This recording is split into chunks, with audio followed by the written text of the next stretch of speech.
Subscribe and download over 1 million code snippet including this tutorial from codegive.com, link in the description below. Title: Handling file is not a zip file error in Python pandas.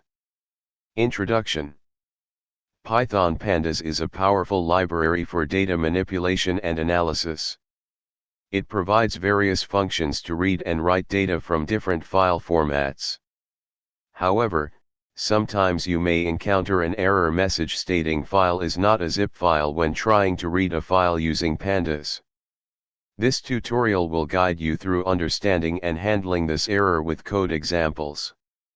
Error scenario. The file is not a zip file error typically occurs when you try to read a non-zip file using a method that expects a zip file. This can happen if you mistakenly pass the wrong file path or if the file is not in the expected format.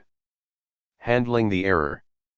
To handle this error, you should check the file type and make sure it matches the function you are using to read the file.